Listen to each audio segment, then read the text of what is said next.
आओगे जब तुम साजना, अंगना फूल खिलेंगे। आओगे जब तुम साजना,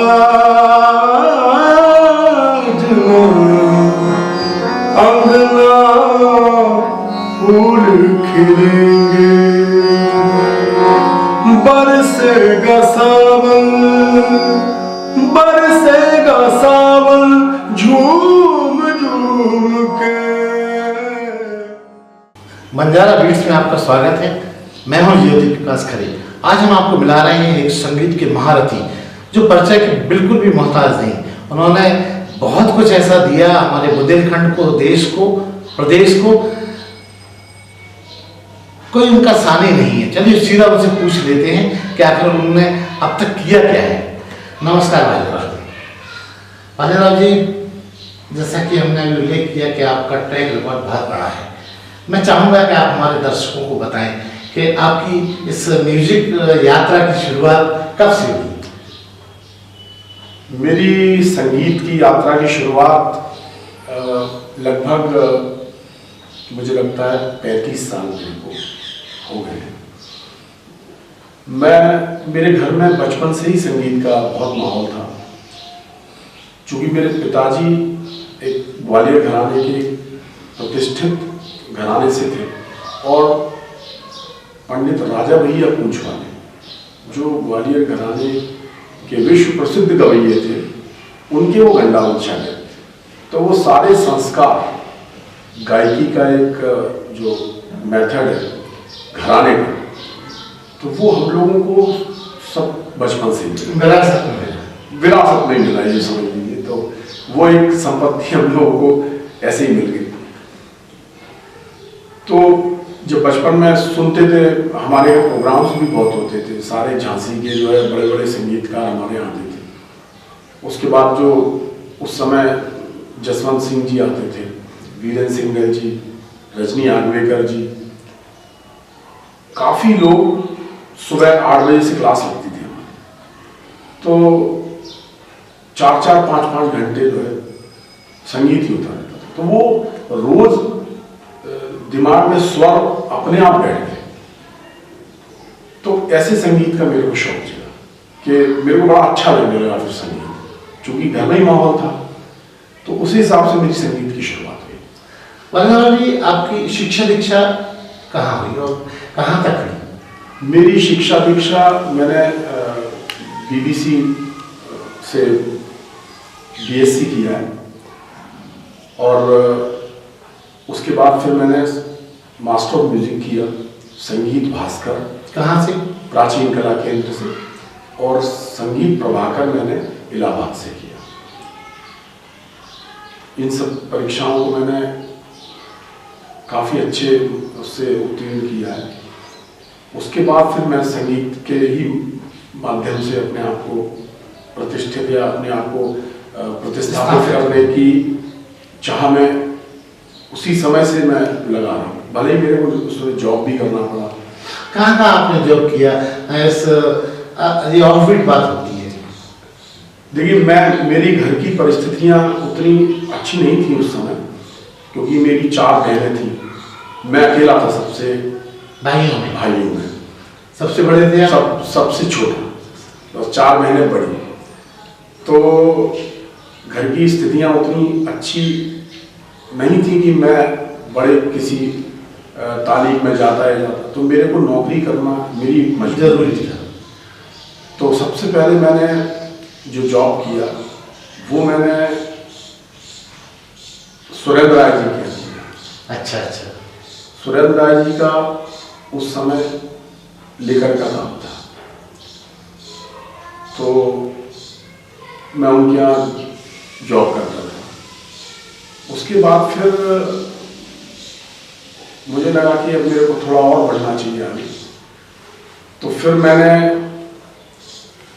ईस्टर्न रिफैक्ट्रीज लिमिटेड, यहाँ पर एक फर्म है जिसमें ब्रिक्स बनते हैं, फायर ब्रिक्स, तो वहाँ पर मैं अकाउंट्स में जॉब करने लगा।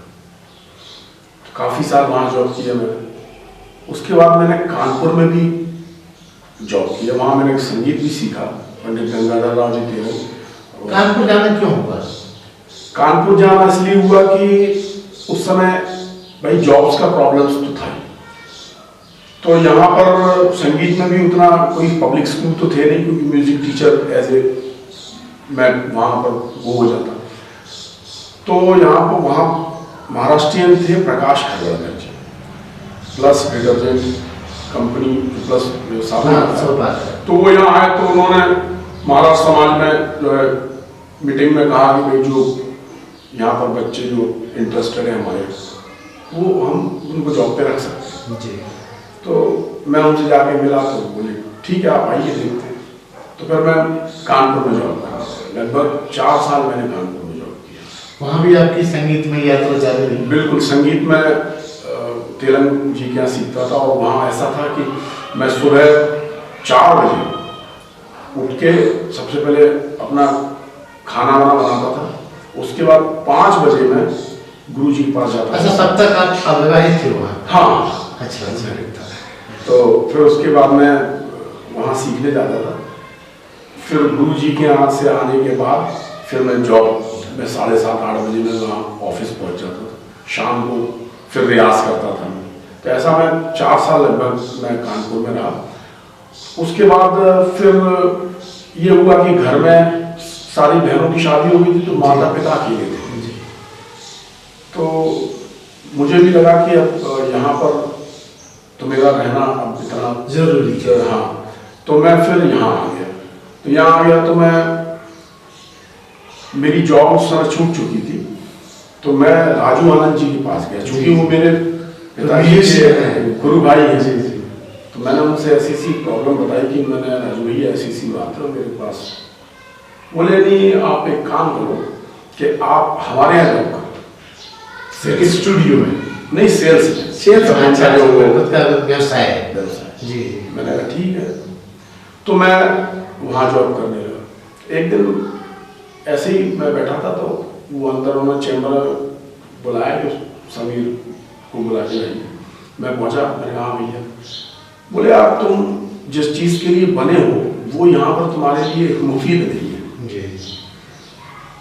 तो मैंने कहा भैया नहीं, कहने कि मैं देखता हूँ। बोले यार मुझे अच्छा नहीं लगता, तुम मेरे गुरु भाई हो, और संगीत में पिताजी ने आपके इतना योगदान किया है पूरे बुंदेलखंड में, और आप मेरे यहाँ जॉब करो। मतलब आपकी अहमियत को समझते रहे? हाँ बिल्कुल। फिर उन्होंने मेरे ही सामने जो है यशोवर्धन गुप्ता जी भैया जी को फ़ोन किया कि भाई ऐसी बात है, तो आप देख लो इसको अगर आप। तो उन्होंने कहा नहीं ठीक है, आपने कहा है तो सही होगा, चूंकि मेरे यहाँ ऑलरेडी है, लेकिन आप भेज दो। तो मैं वहाँ गया, तो वहाँ जो है नितिन शर्मा जी हैं जो झांसी से हैं। कहाँ गए, कहाँ भेजा गया आपको? जय अकेडमी। अच्छा। तो वहाँ पर मैं फिर जॉब करने लगा, तो as a music teacher. As a music teacher. तो वहाँ हम लोगों ने, एक हमारे साथ थे नितिन शर्मा जी, अब वो दिल्ली में जी। तो वहाँ हम दोनों ने मिलकर जो है संगीत का बहुत अच्छा काम किया, बहुत अच्छे कार्यक्रम भी करवाए। तो फिर आपके मन का जहाँ मिला ना? बिल्कुल, फिर वो मन का मिला। फिर मैंने जैसे कि आपको बताया कि फिर मेरे धीरे धीरे लोग जानने भी लगे, प्रोग्राम्स भी मैंने किए, और इसी बीच जो है बच्चे भी उस समय इंडियन आइडल जो मेघना आ गई, तो फिर मेरी जो सोर्स ऑफ इनकम जितनी मेरे को रिक्वायरमेंट थी उतनी मेरे को क्लास से होने लगी और प्रोग्राम से होने लगी, कार्यक्रम भी मिलने लगे मेरे को। तो फिर मैंने जॉब छोड़ दी। अच्छा, ये को त्याग किया? बिल्कुल। उसके बाद फिर मैं आज तक मैं जॉब किया। अच्छा अच्छा। अब प्रोग्राम संगीत के, और संगीत का जो हमारा क्लासेस हैं, बस उसी पे मैं अभी कर रहा हूँ। और काफ़ी बच्चे, मौली श्री गर्ग है, माहेश्वर राज है, काफ़ी बच्चे, और मेरे एक बच्चा विघ्नेश है जो चेन्नई में इस समय है, तमिल फिल्मों में सबसे अच्छा गायक इस समय, जो आपके द्वारा दीक्षित है। हाँ बिल्कुल, बचपन से ही वो लोग सीखे हुए हैं मेरे से। तो ऐसा कारवां मेरा संगीत का सफर रहा। पहले जी आपका ट्रैक पर घट रहा है, लेकिन फिर भी हम जानना चाहेंगे कि आपको कहाँ कहाँ आपने प्रोग्राम्स दिए और आपको बुलाया गया? मेरा सबसे बड़ा सौभाग्य ये रहा कि मुझे हिंदुस्तान के सर्वश्रेष्ठ जो है गायक पंडित अजय मोहनकर जी का सानिध्य मिला और वो मेरे गुरु रहे और उन्होंने मेरे को काफ़ी कुछ सिखाया, क्योंकि कहते हैं कि संगीत में गुरु कृपा के बिना कुछ नहीं होता जी। आप कितने भी हाथ पाँव मार लो, लेकिन गुरु की कृपा होगी तभी आप कुछ कर सकते हैं। तो मेरे ऊपर गुरुओं की कृपा बड़ी रही। मैंने किया बहुत कम है, लेकिन मिला बहुत ज़्यादा। तो मैंने तानसेन समारोह में गुरु जी के साथ, और लिस्ट तो बहुत लंबी है। बिल्कुल।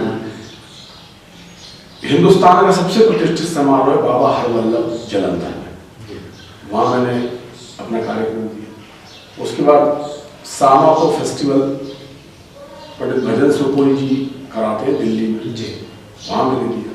संगीत कला केंद्र आगरा में मैंने कार्यक्रम दिया, और जयपुर, उसके बाद कलकत्ता, पूना, लगभग हिंदुस्तान के कोने कोने लगभग जहाँ जहाँ बहुत अच्छे अच्छे कार्यक्रम होते हैं, हाँ, वहाँ मैंने अपने कार्यक्रम प्रस्तुत किया। अच्छा जी, आपको जहाँ आपने इतने सारे जगह प्रोग्राम्स दिए, तो आपको किसी पुरस्कार से नवाजा भी गया होगा? बिल्कुल। सबसे पहले मेरे को संगीत कला केंद्र आगरा में नाथ साधक, उसके बाद संगीत रत्न सम्मान मेरे को राष्ट्रीय संगीतज्ञ परिवार, जो पूरे हिंदुस्तान में प्रतिष्ठित परिवार है, उनकी तरफ से मिला, लगा दिया जी जी। और भामाशाह सम्मान मेरे को मिला, और ये सब बाहर के, जयपुर में एक है अपेक्षा, एक बहुत बड़ा ग्रुप है जी, वहाँ से मेरे को सम्मान मिला। सामापा में जो सम्मान मिले, परंपरा एक बहुत बड़ा फेस्टिवल होता है, उसमें मंजूश्री सम्मान मेरे को मिला पीछे जी। तो ऐसे काफ़ी सम्मान से मेरे को। भाईजान जी, हमारे दर्शकों को बताइए कि शास्त्रीय संगीत म्यूजिक का अर्थ क्या होता है, कैसे समझे लोग? सबसे पहले तो शास्त्रीय संगीत का अर्थ ये हुआ कि जो शास्त्र से युक्त हो, यानी जो चीजें प्राचीन परंपराओं से आ रही हो। संगीत हमारा करोड़ों साल पहले जब पृथ्वी का वो तब से जब व्यक्ति रोता है या उसके घर पे कोई अनहोनी हो जाती है तो उसका भाव होता है, जब उसके अंदर खुशी होती तो उसका भाव होता है।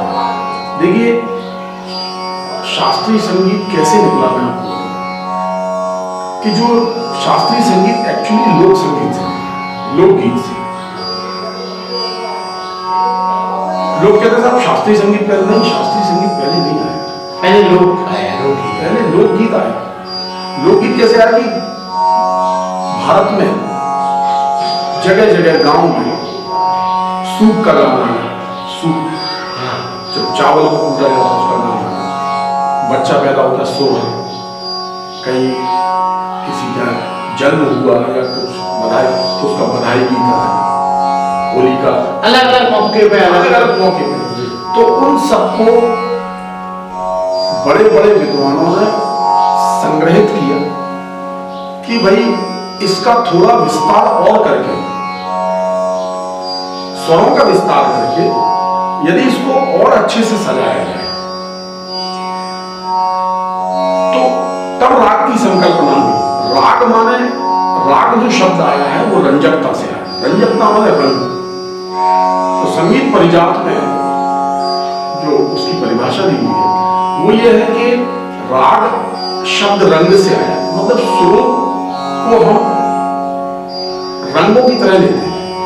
जैसे चित्रकार रंगों से पेंटिंग बनाता है, ऐसे शास्त्रीय संगीत में 12 सुरों को लेके और उसको जगह जगह प्लेस करना और उसका विस्तार करना, उसको रूहानी तरीके से उसको सजाना, शास्त्रीय संगीत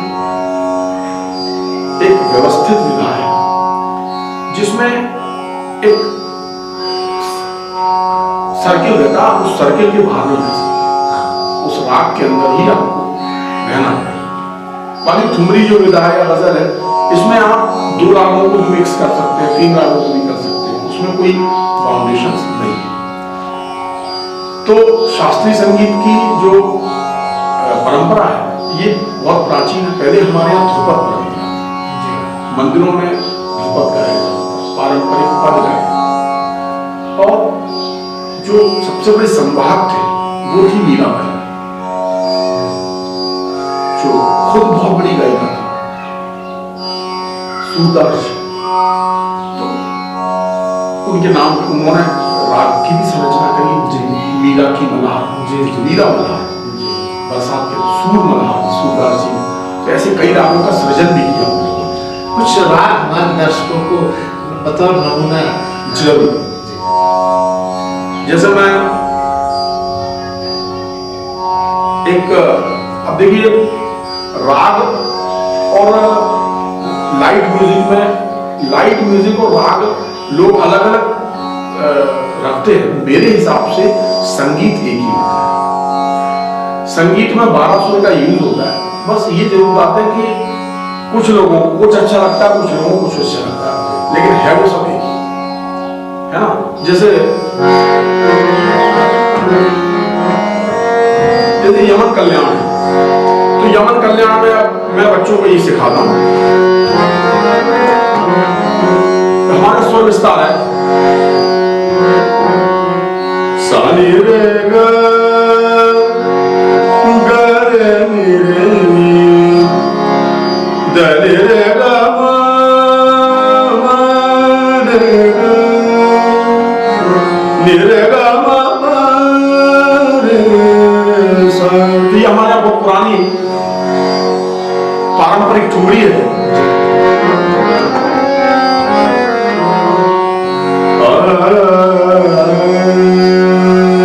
इसी प्रकार में कई ठुमरी बनाता हूं। अब वो फिल्म में आ जाती है,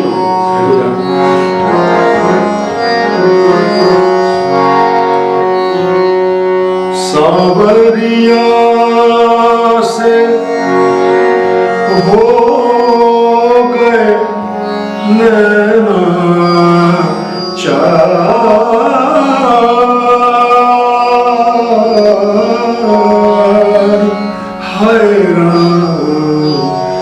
लागी करजवा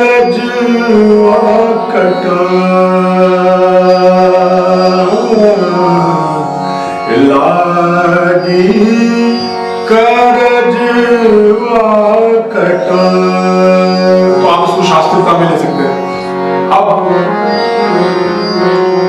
जैसे इसी टोन पे जो यमन कल्याण में, श्रीमन कल्याण में है, वरन कैसा जादू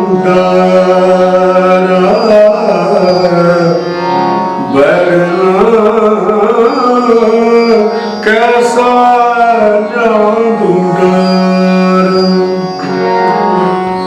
तूने मोहा शाम हमारा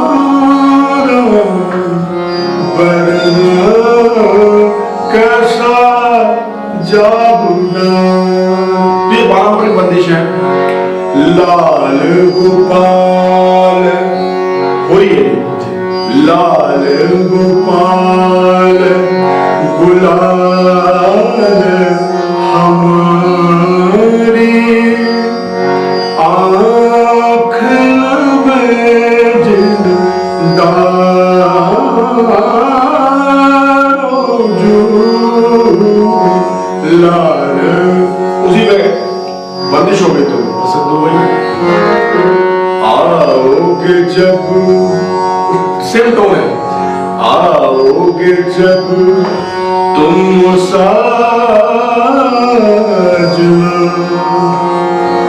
अंगना फूल खिलेंगे। आओगे जब तुम साजना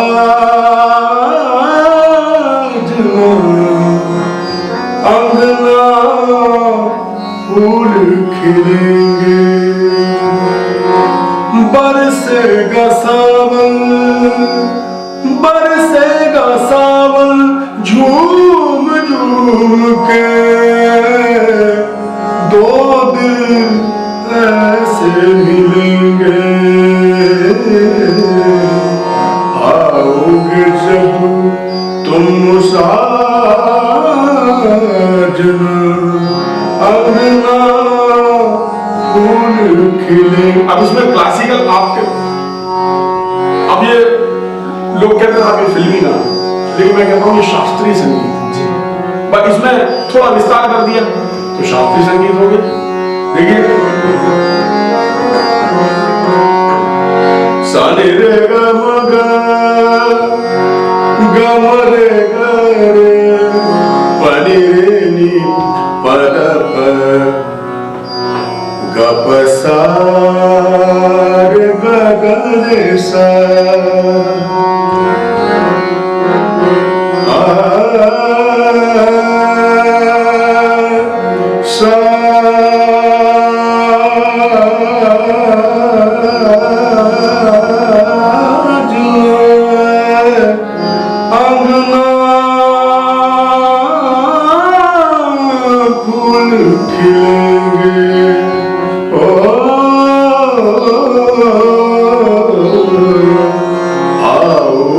जब तुम साजना,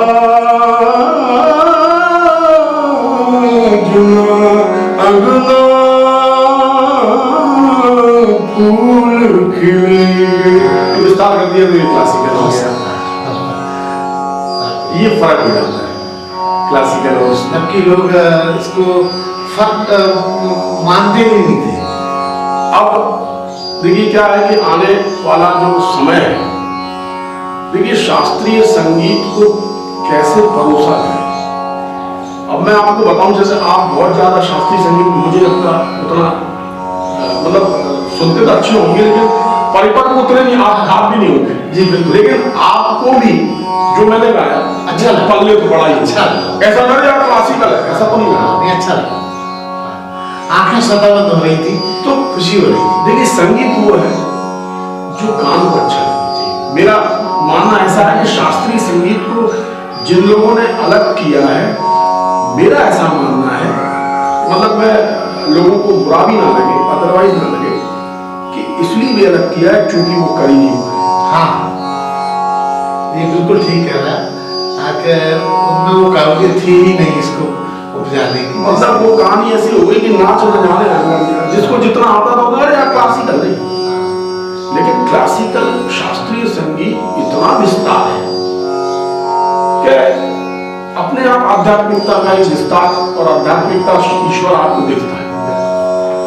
हाँ वैसे अगर देखा जाए तो कुछ राग ऐसे हैं, जैसे राग शुद्ध तोड़ी और राग श्री है, कुछ ऐसे राग हैं कि कठिन तो नहीं है, लेकिन हाँ उनको संभालना, हाँ जिनको नहीं आता उनके लिए कठिन है, संभालना पड़ता है जी। तो मैं एक मांगी आपको बता देता हूँ जी।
अब मुझे नैया पार करूं,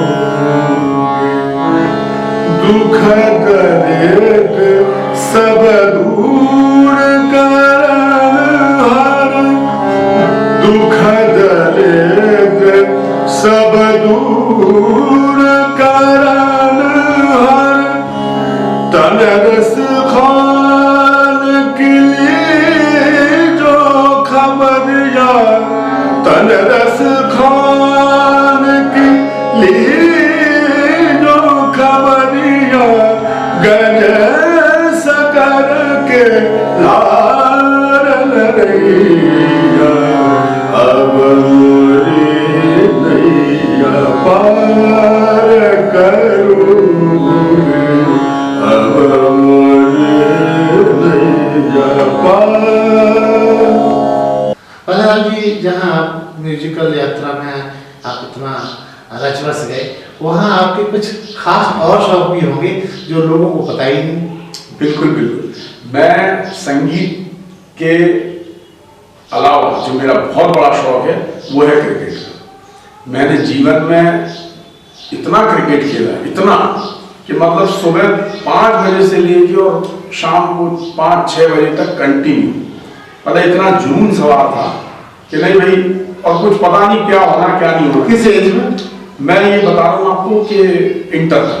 अच्छा, बिल्कुल। तो पहले ख्वाहिश ये भी थी कि ये भी नहीं मिला, बिल्कुल थी कि मतलब हाँ, लेकिन कुछ और भाग्य को मंजूर होता है तो उसमें तो संगीत का तो खैर मैं आपको बताया कि माहौल ही हमारे शुरू से था, तो संगीत काफी सुनने में अच्छा लगता था, अच्छी कोई चीजें हैं, तो क्लासिकल के प्रति सम्मोहन शुरू से ही मेरा था। ये तो मैं संगीत क्रिकेट का, और उसको आपने कैसे सामने बिठाया, क्योंकि दोनों अलग अलग पहलुओं पे चलने वाले शौक हैं। बिल्कुल, देखिए क्रिकेट का और संगीत का ये है, क्रिकेट से कैसे आपको मैं उपजा ऐसे कि मैं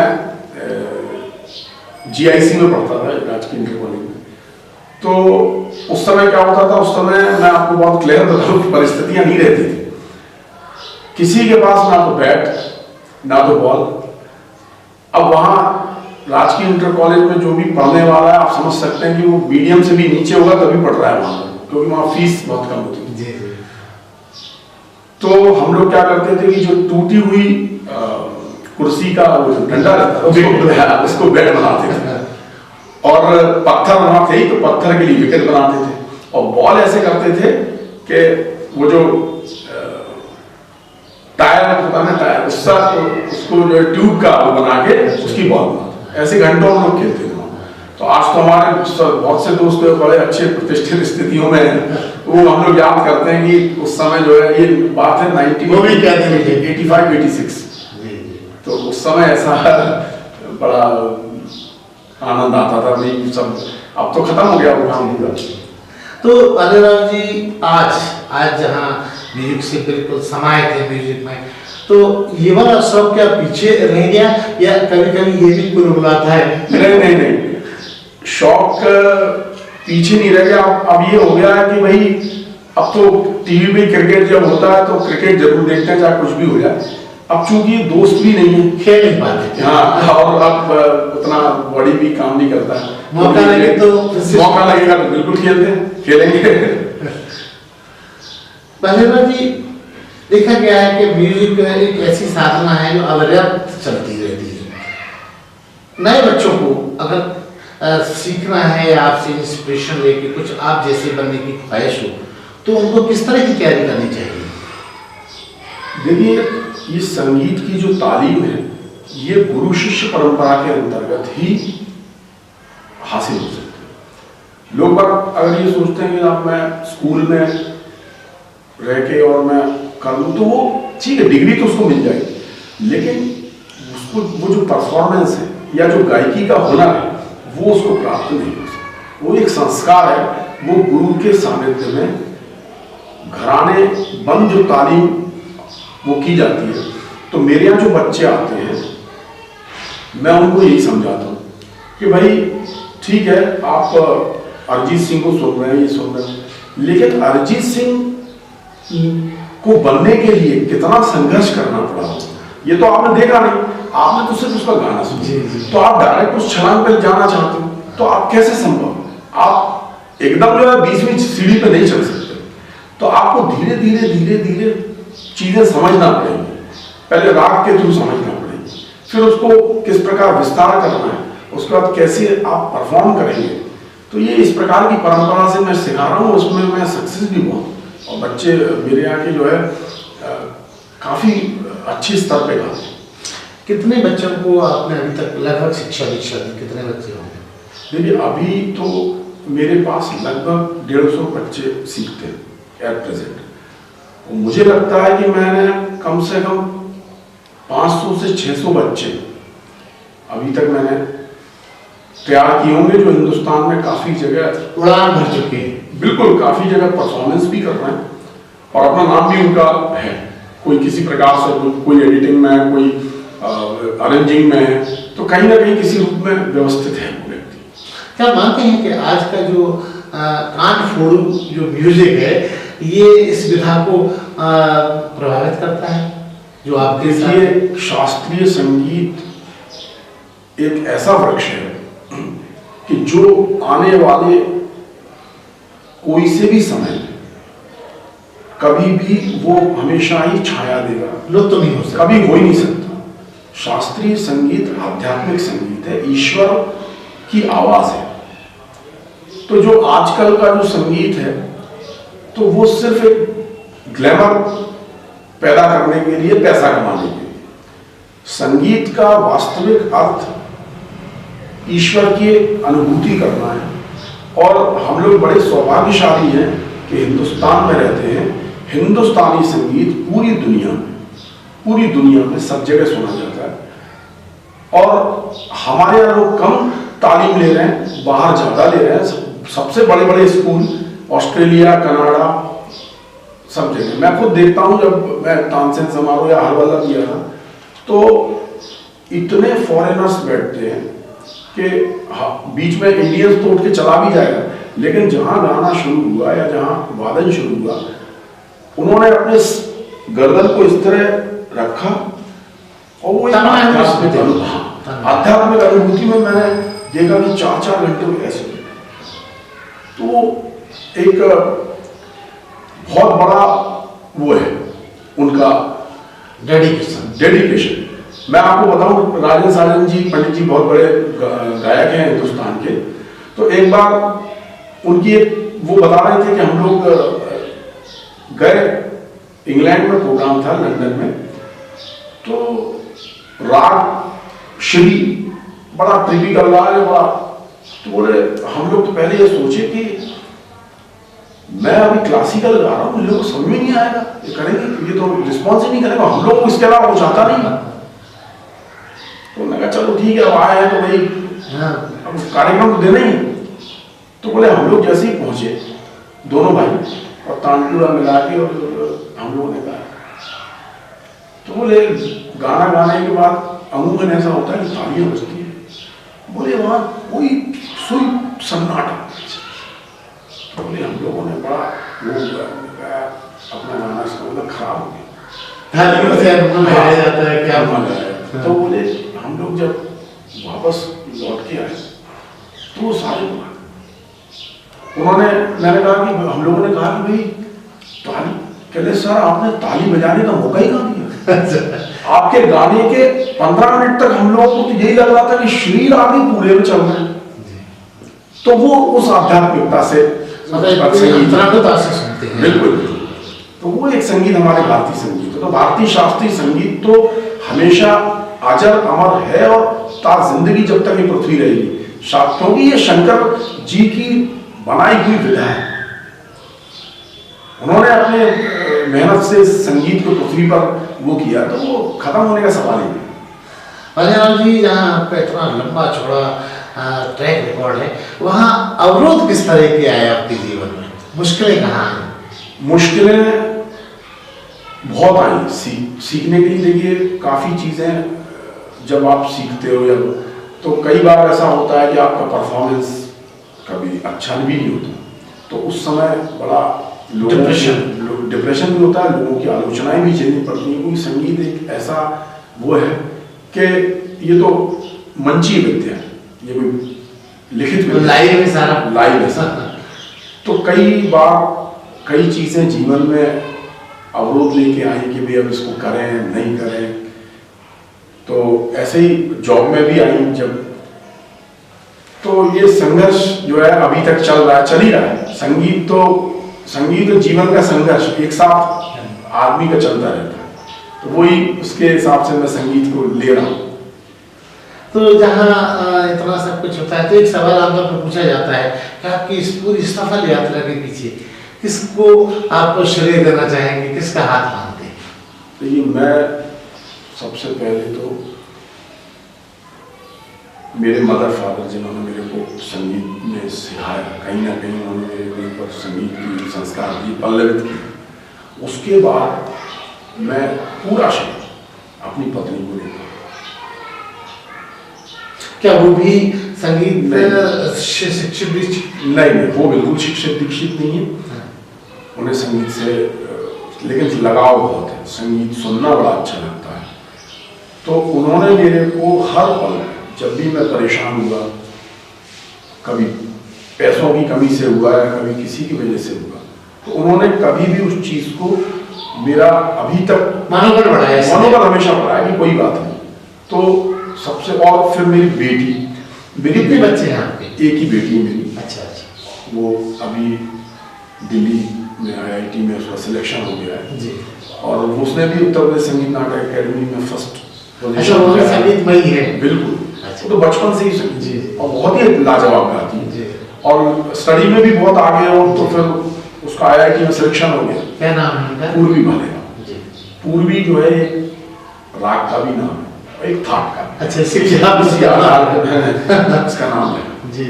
तो वो अभी तो दिल्ली में है जी, वो भी बहुत अच्छा गाता है। भालेराव जी को गुस्सा किन मुद्दों पे आता है?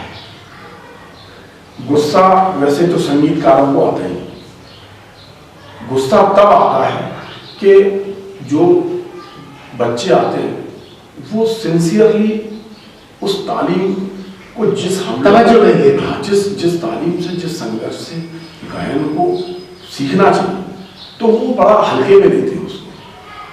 तो उस कारण से क्या है कि वो कई बच्चे होते हैं कि जो बड़े जुनून से लेते हैं। ओके, तो मुझे गुस्सा इसी बात पे आता है कि इतना आप डेडिकेशन आपके लिए जरूरी है। अगर आप जुनून से करेंगे किसी चीज को, तभी वो आपको प्राप्त हो पाएगी। तो मैं क्लास में भी जो है बड़ा स्ट्रिक्ट रहता हूँ कि भाई सिंसियरली आइए और नहीं सीखना मत सीखिए। कोई जरूरी नहीं, किसी ने कहा नहीं संगीत सीखिए, आप YouTube पर उस पर देख के आप अगर इसको कर रहे हो तो बिल्कुल मत करिए। दिल में ये कर लीजिए कि ये कांटों भरी राह है, आपको लोहे के चने अगर चबाना आते हो तो आप संगीत सीखो, नहीं तो इसमें जीवन खराब होना है। कुछ आएगा नहीं तो कुछ आप ये भी नहीं कर पाओगे, वो भी नहीं किया आपने। YouTube की बात की आपने, क्या YouTube भी एक अच्छा शिक्षक बन सकता है संगीत के लिए? देखिए, YouTube शिक्षक तब बन सकता है कि जब वो बच्चा, उसकी तालीम क्लासिकल से, शास्त्रीय संगीत से हो रही है।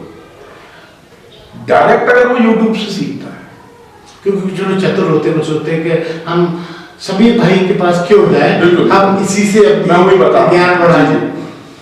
तो देखिए ऐसा है, ये सुर का जो मामला होता है बड़ा सेंसिटिव होता है।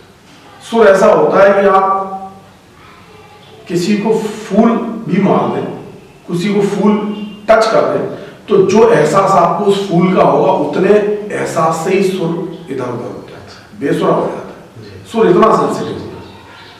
तो जब बच्चा YouTube से सीखता है तो उसको अपना जो स्केल है या अपना जो सुर है, सुर की जो जानकारी है या जो रागों के माध्यम से वो सुर पे काबिज होता है, वो डायरेक्ट कभी हो ही नहीं सकता। ये जरूर है कि उसको यही पता ना लगे कि मैं अच्छा गा रहा हूँ कि बुरा गा रहा हूँ। पहले आप गाना सीखने के लिए सबसे पहले ये जरूरी होता है कि आप क्या गा रहे हो ये सही है कि नहीं है। वो उसका गुरु की तो जरूरत है। उसका पता आपको कौन देगा उसका पता ही आपको तब चलता है जब आप शुरू से उस तालीम पे सीखते हो, किस सेंसिटिव पे सुर हमारा है, किस पे नहीं है। तो वो एक अत्यंत सीखना जरूरी होता है। हालांकि आजकल यूट्यूब से लोग बच्चे सीख रहे हैं, तो मुझे नहीं लगता कि वो बहुत ज्यादा पारंगत हो सकते, क्योंकि गुरु और शिष्य की जो परंपरा है उसको तो उन्हें निर्वाह करना ही होगा। नहीं, मैं तो एक बहुत अच्छी बात है कि मैं बुंदेलखंड की बात कर रहा हूँ कि सारे बच्चों के पास यूट्यूब भी है, सब कुछ है। हाँ, फिर भी शास्त्रीय गायन या शास्त्रीय वादन, शास्त्रीय संगीत की विधा में 2-4 लोगों से ज्यादा, जहां जो है 30 से 35 लाख की आबादी, वहां 4 लोग का तो कोई मतलब ही नहीं है। सिर्फ 4 लोग काम कर रहे हैं क्लासिकल वोकल पे या संगीत, शास्त्रीय संगीत की विधा में, तो ये तो इसका मतलब है कि वो गुरु के माध्यम से नहीं सीखेगा। जी। तो और बाकी जो बंगाल में है या महाराष्ट्र में है, वहां आपको कलाकार बहुत ज्यादा मिलेंगे संगीत के। बुंदेलखंड में नहीं मिलेगी लोगों में, क्योंकि गुरु भी उतरे हैं नहीं सिखाने वाले, पारंगत नहीं। तो वो इसमें ये बात और फर्क पड़ता है कि जब आप किसी पारंगत गुरु के पास नहीं सीखे, आपको पता ही नहीं, तो आप भी वैसे ही हो जाओ। हाँ। उसी का कारण है कि बुंदेलखंड में, क्योंकि देखिए टैलेंट तो सब जगह होता है, बिल्कुल, तो वो टैलेंट ही नहीं निकलता, उभर के नहीं आ ही नहीं। क्लासिकल में आज मैं करीब 25 साल से देख रहा हूँ कि कोई भी नया बंदा मुझे किसी प्लेटफॉर्म पे नहीं देख रहा है कि ये ठुमरी या गजल, मैं तो गजल की बात कर रहा हूँ, लाइट म्यूजिक है जी। तो ये कमी तो है। भाई ये बड़ा दिलचस्प सवाल है। मैंने देखा है आमतौर पर कि संगीत सीखने के लिए महिला वर्ग ज्यादा लालायित रहता है, पुरुष वर्ग क्यों नहीं रहता है? ये बात बिल्कुल सही है। होता क्या है कि पुरुष वर्ग इसलिए लालच रहता है, महिला वर्ग इसलिए लालच रहता है कि देखिए उनको ये पता है कि भाई हम डिग्री करके यदि हमारी शादी होगी तो हम कहीं जॉब कर लेंगे छोटा मोटा और थोड़े बहुत पैसे मिल जाएंगे या हम क्लास कर लेंगे। मेन जो पुरुष वर्ग होते हैं उनको ये लगता है कि यार पता नहीं इसमें हम आगे करियर हमारा बनेगा कि नहीं बनेगा, क्योंकि देखिए सबसे बड़ी बात यह है कि संगीत संघर्ष और तालीम जैसी आपको मिली है और इसमें कोई गारंटी नहीं है कि आप बहुत बड़े परफॉर्मर होगे कि नहीं होगे। इसको कैरियर से जोड़ना जरूरी नहीं हो सकता कि वो मिले कैरियर। नहीं, कैरियर मिलता है और खूब मिल रहा है आजकल, तो बड़े अच्छे प्लेटफॉर्म्स हैं और काफी है, लेकिन आपकी खुद की तैयारी होनी चाहिए, खुद की काबिलियत होनी चाहिए कि आप खुद का काम आप कर पाओ। तो उसके लिए तो मेहनत करनी पड़ेगी। तो वो आदमी मेहनत नहीं करना, वो सोचता है कि यार इससे अच्छा तो मैं संगीत ना करके मैं और कोई काम कर लूँ क्योंकि ये रिस्की मामला है। लेकिन ऐसा नहीं है। आज की डेट में पूरी दुनिया में संगीत से इतना लोग आगे बढ़ रहे हैं, इतना सब कर रहे हैं और संगीत में 50 बिल्कुल। देखिए आप किसी भी, चाहे तो दूरदर्शन में इतने चैनल्स हैं, सब जगह सीरियल्स में बैकग्राउंड म्यूजिक चल रहा है, 92.7 जितने भी एफएम के चैनल है सब में चाहिए। तो देखिए जॉब्स की कोई कमी नहीं, काबिलियत की कमी है कि आपको उतनी काबिलियत होनी चाहिए ना, ये इसका मेन फैक्टर है। मान्यराज जी, आप जिस परफॉर्मेंस से उड़ान भरी आपने शुरुआत की, जो दुनिया में या हमारे हिंदुस्तान में सबसे ज्यादा आपको वेटेज मिला, उस रचना को आप हमारे दर्शकों के साथ शेयर कीजिए। देखिए मैं वैसे तो मेनली शास्त्रीय गायक, तो शास्त्रीय गायन तो राग प्रमुख होते हैं, तो हर समय के राग जो है निश्चित है कि यदि हम दोपहर में हैं तो दोपहर का गाएंगे, सुबह तो सुबह गाएंगे। तो ऐसे तो सारी रचनाएं लोग सुनते हैं, पारंपरिक रचनाएं और पारंपरिक राग हैं। लेकिन फिर मैंने रागों के माध्यम से लोगों लोगों तक पहुंचने का जो एक जरिया होता है वो ये होता है कि आप सरल भाषा में जी लोगों को तक राग पहुंचाएं, तो जिससे उन्हें राग का भी वो हो जाए और उन्हें बोरियत भी ना लगे। तो मैंने कई जो है रचनाएं, सूफी रचनाएं गाई हैं, तो उससे मैं लोगों को जोड़ने का काम करता हूँ। तो एक जो लोगों के मन में विचार होता है कि शास्त्रीय संगीत तो बड़ा लंबा होगा और बड़ा, वो एक विचार धीरे धीरे लोगों के मन से निकालने का प्रयास मेरा अभी भी जारी है और काफी हद तक मैं उसमें सक्सेस हूँ। तो मैं आपको एक छोटी रचना यमन में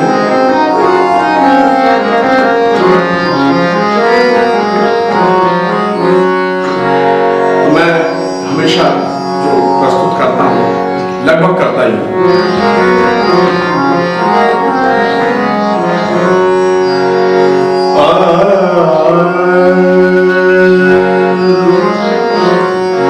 गीत मोहब्बत के जिस दिन मर जाएंगे,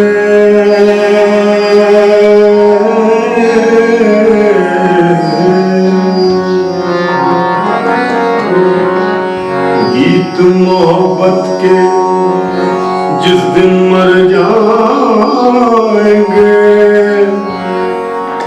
टूट कर हम उसी दिन बिखर जाएंगे। गीत मोहब्बत के जिस दिन मर जाएंगे, टूट कर हम उसी दिन बिखर जाएंगे। आज ठहरे हैं हम खुशबू की तरह, आज ठहरे हैं हम खुशबू की तरह, कल हवा की तरह से गुजर जाएंगे।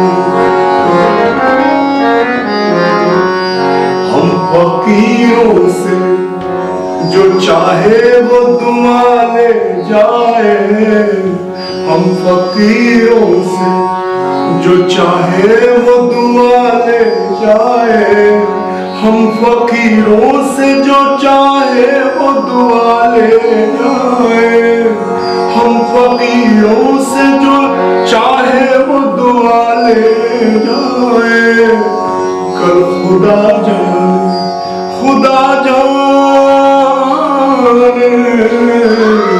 कल खुदा जाने किधर हमको हवा ले जाए, कल खुदा जाने किधर हमको हवा ले जाए। हम फकीरों से जो चाहे वो दुआ ले जाए। इसका एक शेर है, हम लिए बैठे, हम लिए बैठे सर राह एक चिंगारी, हम लिए बैठे सर राह एक चिंगारी, जिसका जी चाहे, जी चाहे,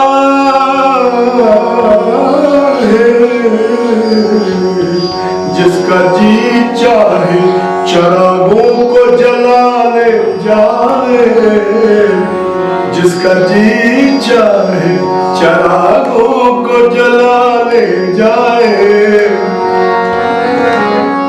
हम तो कुछ देने के काबिल भी कहाँ है, लेकिन हम तो कुछ देने के काबिल भी कहाँ है, लेकिन हाँ कोई चाहे, कोई चाहे,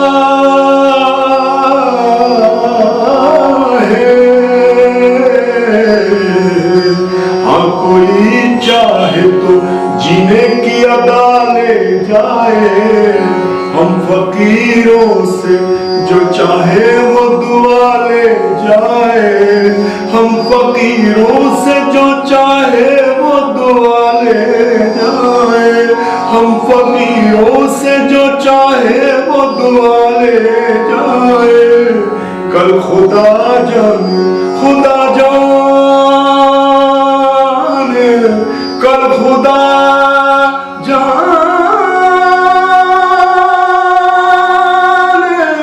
कल खुदा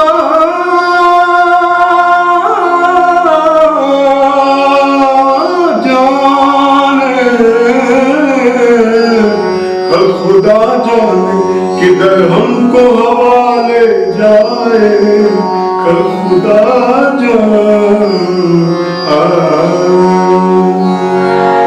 बाजीराव जी, आप के आगे के प्रोजेक्ट्स क्या हैं? मतलब क्या और हमारे बुंदेलखंड के बच्चों में क्या नया देखना चाहते हैं, क्या नया प्रयोग करना चाहते हैं? जैसे हम लोग जितने भी नए टैलेंट्स जो बच्चे कर रहे हैं उनको मंच देके उनकी प्रतिष्ठा बढ़ाने का काम बुंदेलखंड संगीत परिवार करेगा।